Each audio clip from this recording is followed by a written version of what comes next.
I think one of the key lessons for us as we've been using this tool is that we really want to be truly open to customer feedback. I think it can be difficult sometimes to hear what people have to say because they're being honest, and everyone has spent time on this, and sometimes we feel sad because we really liked an idea. But I think something that's been great for us is when we actually are able to be open and act on that feedback. Ultimately, it just helps the product succeed because we're giving users what they're asking for.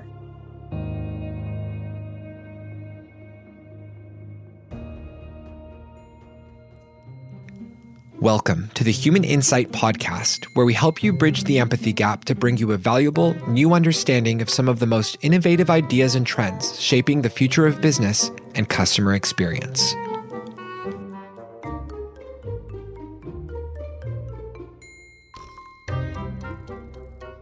So hi, everyone. I am Janelle Estes, the Chief Insights Officer at UserTesting, and today we're very excited to have co-founders of Krikey, Jhanvi and Ketaki Shriram, joining us on the Human Insight Podcast. Krikey is a mobile augmented reality game available on iOS and Android. Their story, which you'll hear more about today, is also captured in our book, UserTested. Jhanvi, the CEO of Krikey, and Ketaki, the CTO, have also been featured in the Forbes 30 Under 30 list and Fast Company's Best Apps and Games of 2020. Thanks so much for joining us today, and welcome to the show. Thank you so much for having us. We're very excited to be here and to share our story. All right. Well, with that, let's jump into it. Let's start off by talking a little bit about the Krikey story. When did you start the business? What prompted you to start it? And what are you hoping to achieve as a company? Yes, so we can share a little bit about the background of the company and how we came to it. So Krikey is a mobile augmented reality gaming and social media app. We enable customers to create custom 3D avatars, which they can make videos with, so user-generated content, and also play games with. Their avatar is the main character in our games. We started this company several years ago, and our initial goal was to build something at this very interesting intersection of augmented reality and gaming and user-generated content. This stemmed from our backgrounds. We're also sisters, but I did my BA and MBA at Stanford and previously worked at YouTube, so coming at this from a creator perspective. And then Ketaki, I'll have her share a little bit about her background and how that led to the company that we've built today. Yeah, thank you so much, Jhanvi. So I received my BA, MA, and PhD at the Stanford Virtual Human Interaction Lab. My research there was more on the technical side of virtual reality. And while I was there, I worked at Meta's Oculus VR and at Google X on the Glass team. And when we were in our final year in school, we really knew that we wanted to work together. We loved working on different creative projects, and we were very interested in interactive storytelling. And at the time, there weren't that many augmented reality gaming apps out on the market. And we felt that this would be a really interesting new technology and avenue to explore. And we were also really drawn to how accessible mobile augmented reality experiences could be. It was still very early in the space at the time, but we felt that so many people had smartphones. Anybody in theory could download an augmented reality app and experience that just directly off their device. And so that's really how we got started. And I think in terms of our unique backgrounds, we really have a great set of complementary skills. At Krikey, I manage engineering, product, and design, and Jhanvi does business, finance, marketing, anything non-engineering. And so we're very lucky, I think, to have those complementary skill sets. Yeah, absolutely. And I was fascinated by both of your backgrounds, especially sort of the angle of coming at this from sort of the human-computer interaction angle and all the principles that are so important when you're building a product that rely on understanding those principles and how to create these experiences. I went to school for something similar, and so I'm always happy to meet other people that sort of are in sort of similar spaces. So really interesting. And I love the fact that, your skills are complementary and you work so well together. I guess in terms of the Krikey app, there are several games that are available, right? So could you just share briefly the offerings that you have? Yes. And Ketaki, I don't know if you wanted to do that, or shall I take that one? It's up to you. Okay. Yes. So we have several app offerings and game offerings in Krikey. So we have our main Krikey app, which is available on iOS and Android, and this has games, user-generated content, video feeds. We have our Lite app, which is very common in emerging markets. Our Lite app is essentially a smaller version of our main app, but it's just videos and it's less than 15 megabytes. And our target market is India. And so the Lite app is very important in emerging markets in order to reach what in marketing we call tier 2, 3, and 4 cities, areas with lower bandwidth, phones that can support smaller app sizes. And so that's what the Lite app does. We also recently worked with our lead investor, Reliance Jio, on building a VR game, which is an adaptation of another game we've built for their mixed reality headset, which is coming out later this year. So we've got these three app offerings. Within our main app, we have published over 20 AR games over the last several years. Today, we have 3 in the main app. The 3 games that we have are Krikey's avatars. So this is the feature I mentioned earlier where you can build and create your own custom 3D avatar. We have Yatra, which is an action-adventure game where you join a princess in battling monsters to regain your palace, and this can be played in augmented reality or non-AR. And then we also have Run G Run, which is our centerpiece game at the moment, and it's a infinite runner game. So think Subway Surfer, Temple Run, but set in India, and your avatar is the main character in that game. And you are running through an Indian market, dodging rickshaws and cows and samosas in your quest to get to the end of the run. We have different challenges and different villain levels of that game that have launched, and it's been very popular in the app so far. And as we think about all these different offerings and what do we hope to achieve as a company, we're at this very exciting cross-section of augmented reality, gaming, and now Web3 as well. And we haven't talked a lot about Web3 publicly yet, but we are working on a strategy for this around NFTs as we go into this year. We're well positioned to do this. We have this amazing 3D design team, animation team within the company, and believe that there's a huge opportunity, especially for us at this cross section, to bring together augmented reality and Web3 and gaming. So we're really excited to tackle this as we get into 2022. Yeah, absolutely. I mean, it's I believe you started your business in 2017. Yeah. Yes, we're going on year 5. Yeah, it's crazy to think about it. But it's probably insane to sort of say that out loud. But knowing that you've been in sort of operating for 5 years, you've been sort of playing around with this space. It feels like you're in the right place at the right time for this natural evolution of what's happening in the market. You know, coming back to sort of, I guess, what role the customer or the player plays at Krikey. So as, you know, co-founders, you know, you've got a lot going on. You're both looking at different parts of the business. I sure could probably rattle off a few things that you cover, and it will only cover about probably 5% of where you spend your time. So no shortage of things to focus on. But then there's also sort of the customer perspective or the player perspective.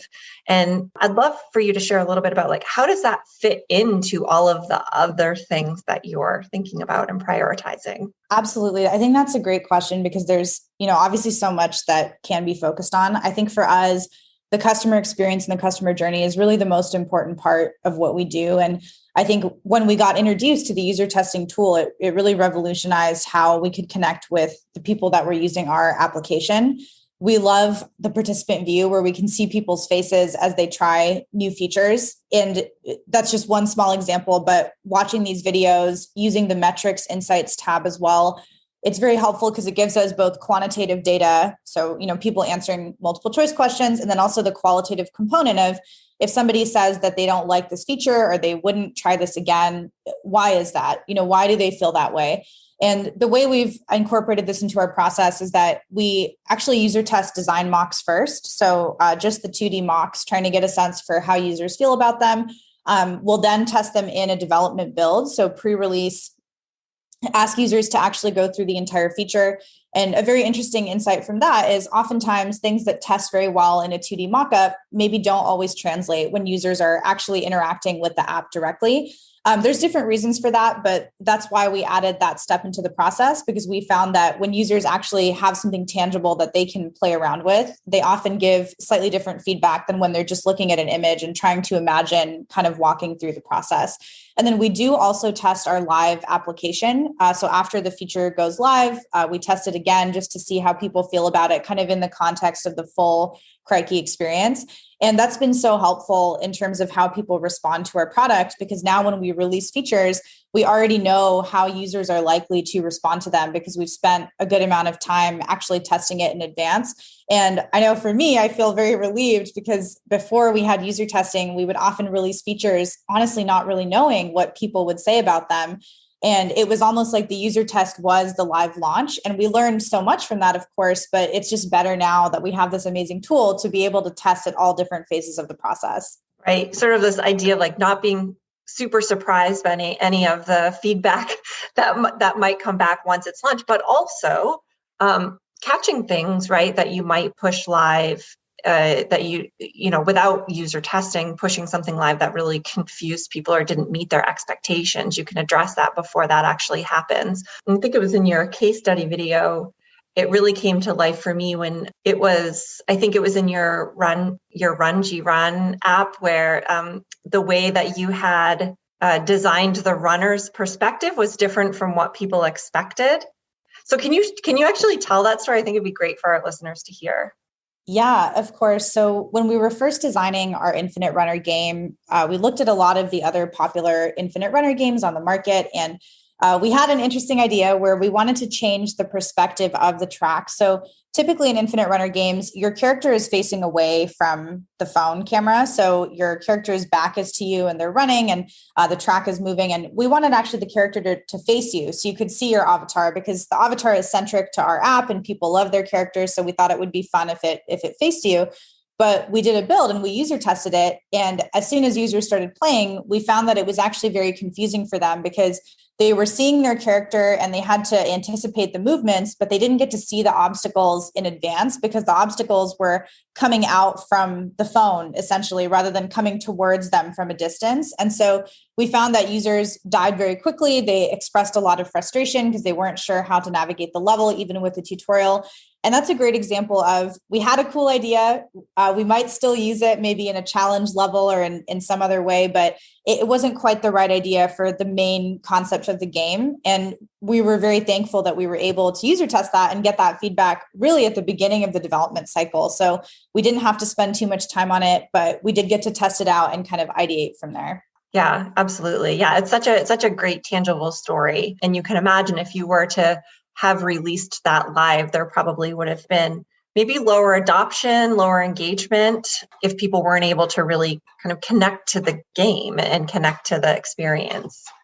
Definitely. And I think one of the key lessons for us as we've been using this tool is that we really want to be truly open to customer feedback. I think it can be difficult sometimes to hear what people have to say because they're being honest, and everyone has spent time on this, and sometimes we feel sad because we really liked an idea. But I think something that's been great for us is when we actually are able to be open and act on that feedback. Ultimately, it just helps the product succeed because we're giving users what they're asking for. And I just wanted to really briefly share our user testing journey over the last few years, because I think that might be interesting to share as well. When we started, we were a small startup and we didn't know how to approach this problem. So we would take our app, our test builds, and go to local college campuses, talk to students. Our vision was that was our demographic.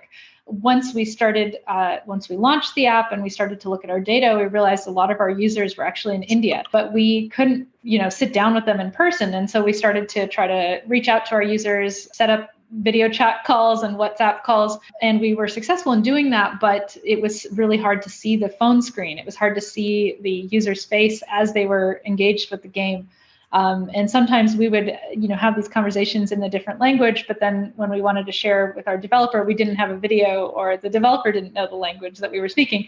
So we started to encounter these challenges in conveying the user feedback back to the team, recording it in a manner that where we could see what was actually happening with the user. And that's when we found user testing. And it was definitely an investment, and we were not sure how was this going to turn out. But over the last year, we've grown over 2 million users, and we run several user tests every week with actual users in India.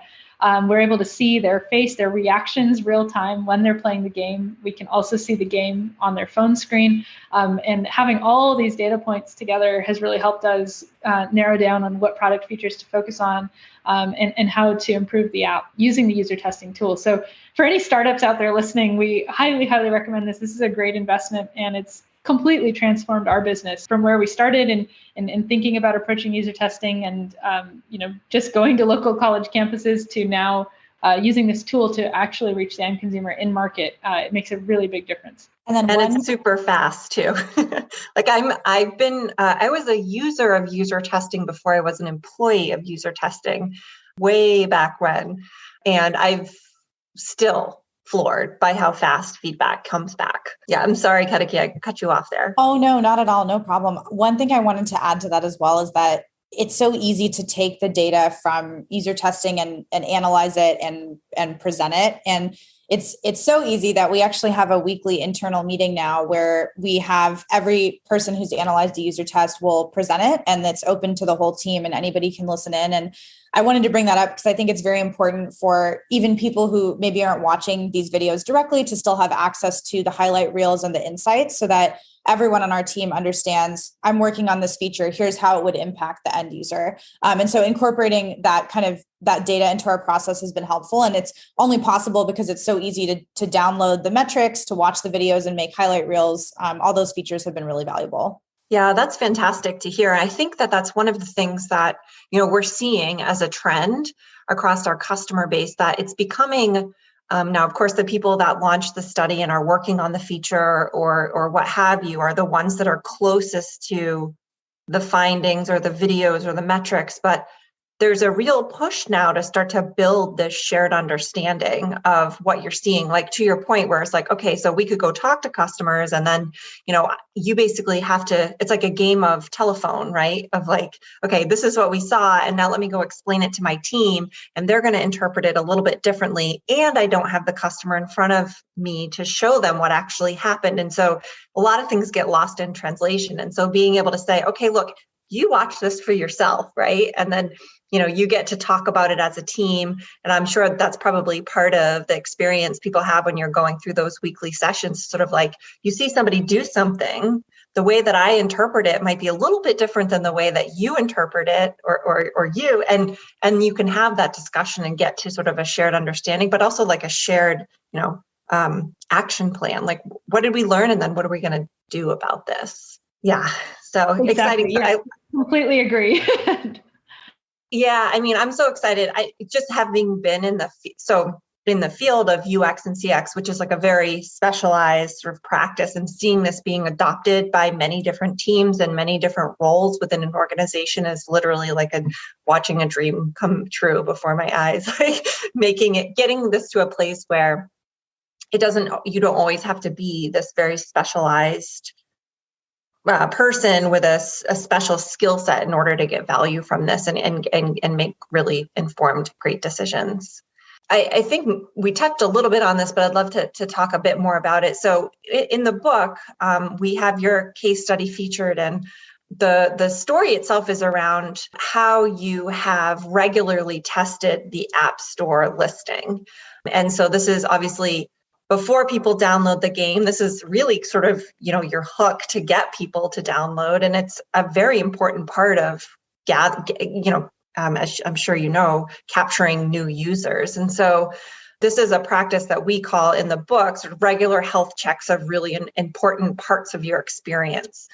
So can you tell us a little bit about how you decided to start testing your App Store listing, what other things you might test really regularly to make sure that they're smooth?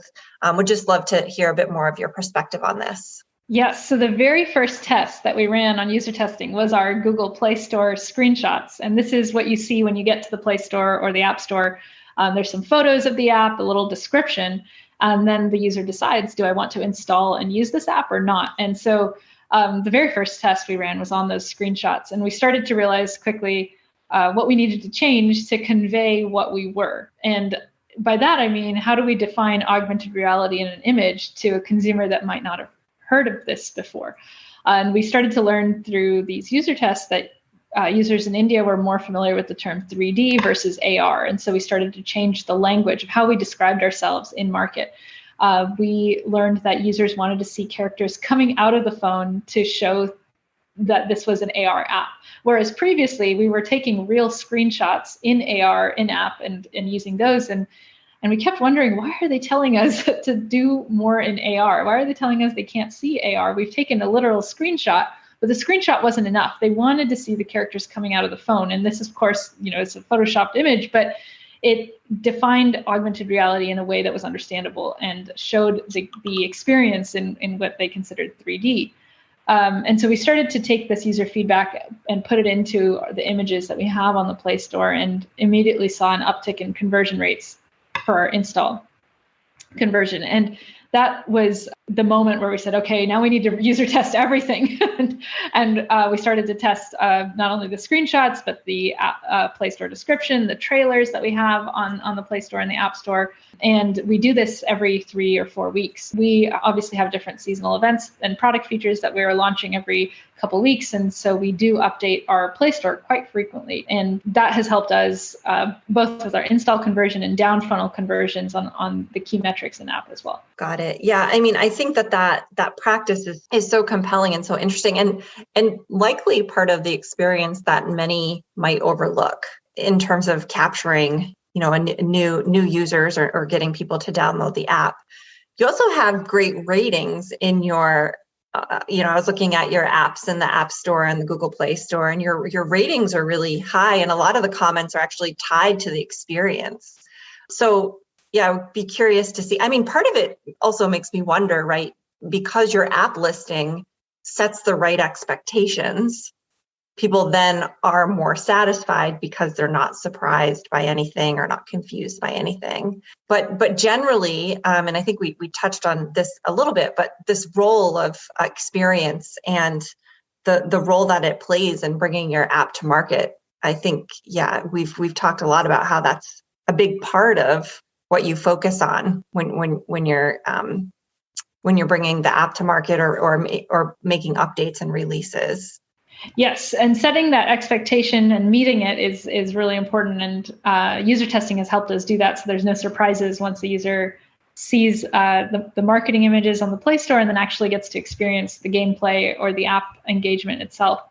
And so we try to user test the whole flow so that way we know what users are expecting at every step. It's an ongoing iterative process. So we never say we've done the user test and it's done. We are always testing. And I think we're running several tests a week on all different parts of the flow and are constantly changing and tweaking little pieces of the flow because user expectations change too in market. And that's something to recognize over time. Now users know what AR is and they expect certain things in an AR app. And so that has changed how we display and market ourselves on the Play Store and how we do our tutorials in app when a user is in the moment where they're about to go into an AR experience.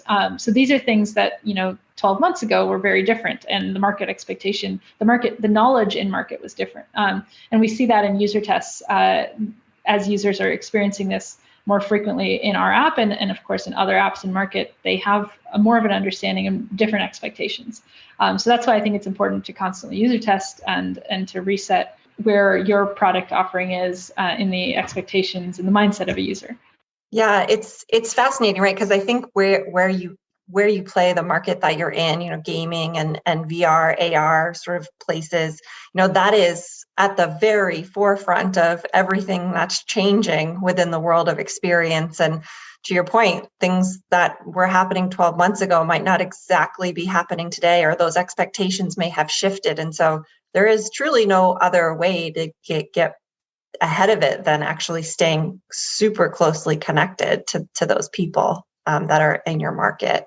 When you think about, we talked a little bit about the App Store listing and how you test that on a regular basis. Are there any other parts of the experience that you look at on an ongoing basis that are, specifically tied to some of your goals around, user growth, retention, engagement? Like what other parts are you looking at regularly? Yeah, that's a great question. We test all the features, but I think in terms of recurring tests, the first one that comes to mind is our sign up flow. So obviously getting people to become account holders is such an important part of the process, but it is also so complicated because there are so many different types of sign-up methods. There are so many pathways and unhappy flows that people can fall into. And so we've spent a lot of time making big and small UI UX changes to our sign-up flow. And we do kind of continuously test that process just to make sure that it's still working. People don't have any questions or issues.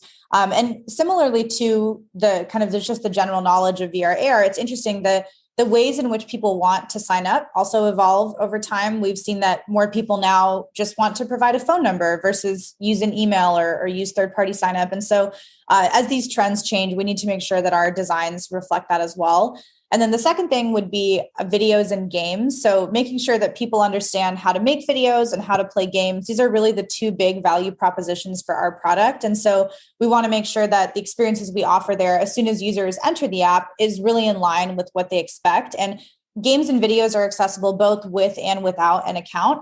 So there's some differences to our preview mode experience versus when you're an account holder. And so we do frequently compare those two sets of experiences as well. And there's been many, many changes over the last 12 months in both of those verticals as we try to adapt to what users expect from an app that's in this market at this intersection. Yeah, it's really interesting to hear the different areas that you're focused on, because you're right. Those things, even if you aren't making substantial changes, updates and regular sort of app updates even can create undesirable experiences when you're not even making an intentional change. And so being able to pulse those on a regular basis, but knowing even you're introducing new ways of engaging, new ways of signing up, I think it's certainly another critical element.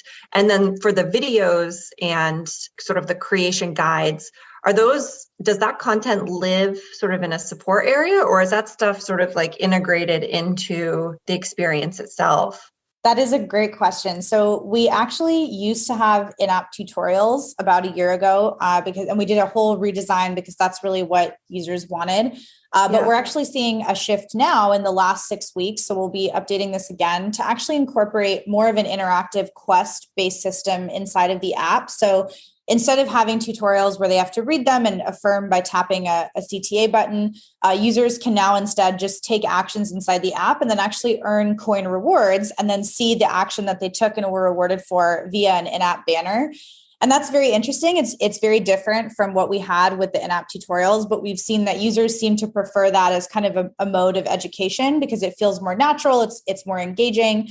And so we don't today actually have those step-by-step guides anymore, but simply because users felt that they didn't really want those, which was surprising to us. We didn't expect that, but it's a great piece of feedback.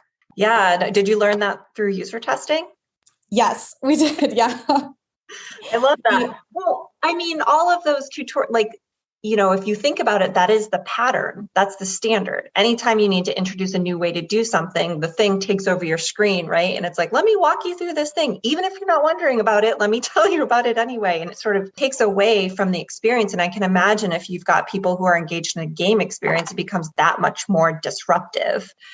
So really cool that you're able to kind of shift the approach there. I'd love to hear about how that goes. Yeah, we will definitely be heavily user testing that because it is a major change to sort of how the whole app experience is introduced. But as the app has become more and more interactive, we think that switching to a more interactive tutorial model will also help users kind of, as you say, not get interrupted, but still get to learn about what the app has to offer them. Well, this has been amazing. I think we're going to shift over to the lightning questions now. These are, as I mentioned, a series of 4 questions that we ask every guest on the podcast. And so we'll just kind of jump into them now. So what's a book you've recently read that you'd recommend to listeners? One of the book genres that I've gotten very much into during the pandemic is marathon books, like running books. This is because as we've been working on this over the last several years, we're constantly reminded that running a startup is like running a marathon, not a sprint. And I've never run a marathon. I'm not a runner, but I was very curious. What is it like to run a marathon? Why are people giving us this advice? So I started reading every marathon book that I could find. And one that I would recommend is Let Your Mind Run by Dina Castor. And although this book is not about running a business, it's about running 26.2 miles. There's a lot to learn from the resilience, the perseverance. And I think that it's an interesting parallel to running a business and fighting through the challenges. So it's not a business book, but it's definitely, I think the marathon books have been helpful as we think through how do we face difficult challenges.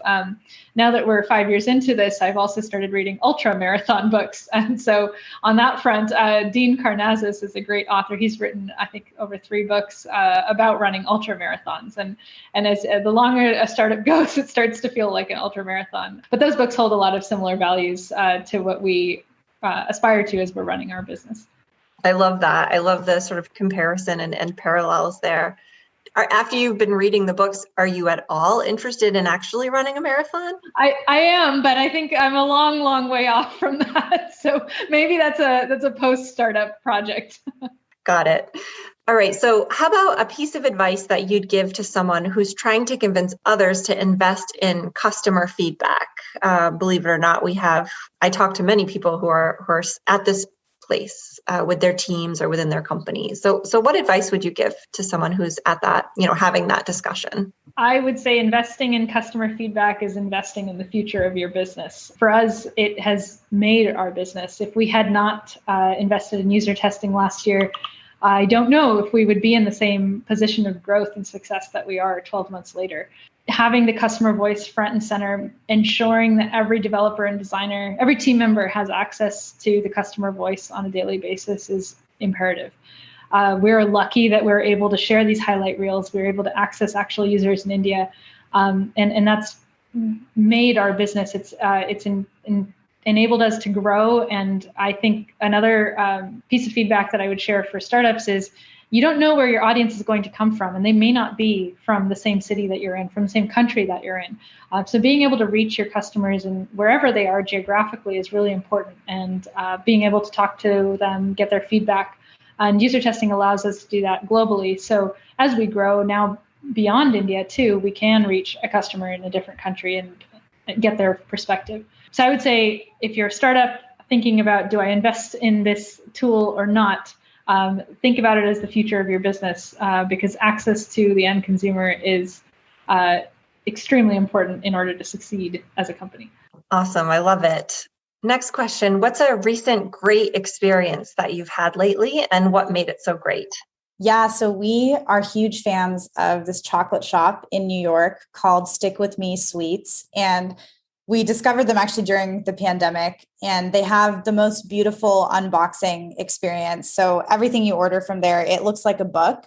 And when you open it, it's actually chocolates inside. And it's a woman-owned business. So we love supporting them and highly, highly recommend everybody order from them because they have just the most beautiful experience from the ordering process, which is so simple. And I've never had any questions or issues, and their customer support is amazing all the way to when it arrives and you get that book. It fills you with joy. It's a very happy experience. I love it. I'm a sucker for a great unboxing experience. I just pulled up their website. It's gorgeous also. Yeah, they are amazing. Everyone should try their chocolates. All right, I'm putting it on my list. All right, and last question, when you think about the future of augmented reality, and in particular, I guess, in the space where you're playing with it, which is within gaming and social media, what are you most excited about? I think for me, I'm very excited about seeing where the new creator economy really takes us. We're just at the beginning of Web3 and people owning digital assets and being able to sell them on the blockchain, redeem these inside of mobile games and play. And that space is so new, but it's very democratized. And we see a lot of value in that. So I think we're very excited to see how that concept of digital token ownership intersects with AR gaming in particular. Yeah, absolutely. As I mentioned before, I think you guys are at a really interesting place in your business and how it aligns with what's going on with the market. So certainly so much untapped potential where we sit today in 2022. Thank you so much for having us. We really appreciate this conversation and are so grateful that we've had the opportunity to engage with user testing and seen so much success with our business. We love using your tool. Thank you for this opportunity. Sorry to interrupt. No, it's completely fine. I'm wanting to say thank you right over the top of you. This has been really awesome. I love just how you bring it all to life for listeners and the different case studies and what you've learned and how it's so important to your business. I think, the best thing that we have are our passionate customers, and you certainly fall into that bucket. So thank you so much for joining us today. And we look forward to sharing this episode with our listeners. Thank you. Thanks, Janelle. Want to keep the conversation going? You can visit our podcast hub, usertesting.com/podcast, and check out past episodes. If you haven't already, don't forget to follow us on Apple Podcast, Spotify, Overcast, or Google Play, so you can never miss a good episode. And if you enjoyed today's show, please share it with a friend or leave us a rating and review on Apple Podcast.